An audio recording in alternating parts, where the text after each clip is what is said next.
बिहार में छठ का विशेष महत्व है। छठ सिर्फ एक पर्व नहीं है, हम लोगों के यहाँ इसे सबसे बड़ा पर्व कहा जाता है। छठ का पर्व पूरे 4 दिन मनाया जाता है। नहाय खाए से इसकी शुरुआत होती है, जो डूबते और उगते हुए सूर्य को अर्घ देकर समाप्त होती है। ये पर्व साल में 2 बार मनाया जाता है, पहली बार चैत्र में और दूसरी बार कार्तिक में। चैत्र में मनाए जाने वाले छठ पर्व को चैती छठ कहते हैं और कार्तिक शुक्ल पक्ष षष्ठी पर मनाए जाने वाले पर्व को कार्तिक छठ कहा जाता है। पारिवारिक सुख समृद्धि और मनोवांछित फल प्राप्ति के लिए ये पर्व मनाया जाता है। इसका एक अलग ऐतिहासिक महत्व भी है। माता सीता ने भी किया था सूर्य देव की पूजा।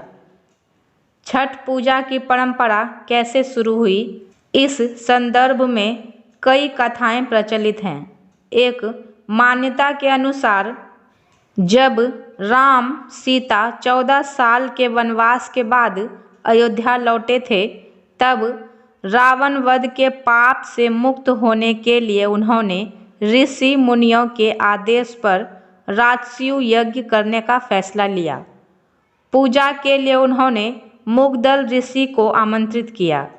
मुग्दल ऋषि ने मां सीता पर गंगा जल छिड़ककर पवित्र किया और कार्तिक मास के शुक्ल पक्ष की षष्ठी तिथि को सूर्य देव की उपासना करने का आदेश दिया।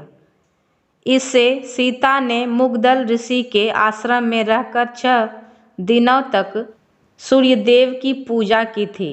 सप्तमी को सूर्योदय के समय फिर से अनुष्ठान कर सूर्य देव से आशीर्वाद प्राप्त किया था। महाभारत काल से हुई थी छठ पर्व की शुरुआत। हिंदू मान्यता के मुताबिक कथा प्रचलित है कि छठ पर्व की शुरुआत महाभारत काल से हुई थी।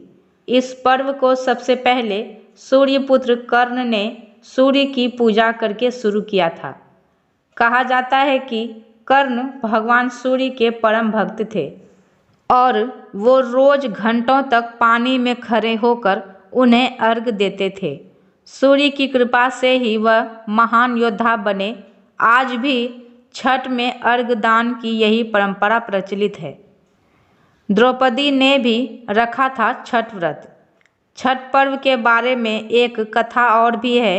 इसके मुताबिक जब पांडव सारा राजपाट जुए में हार गए, तब द्रौपदी ने छठ व्रत रखा था।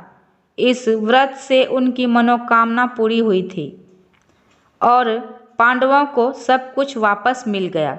लोक परंपरा के अनुसार सूर्य देव और छठी मैया का संबंध भाई बहन का है, इसलिए छठ के मौके पर सूर्य की आराधना फलदायी मानी गई है।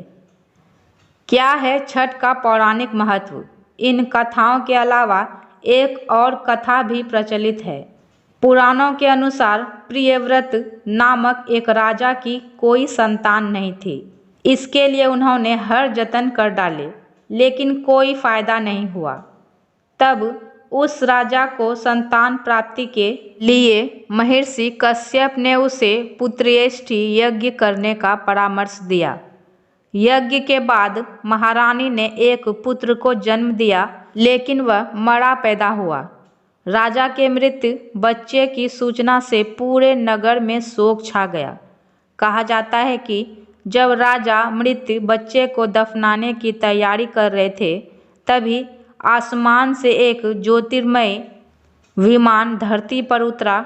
उसमें बैठी देवी ने कहा, मैं सृष्टि देवी और विश्व के समस्त बालकों की रक्षिका हूँ।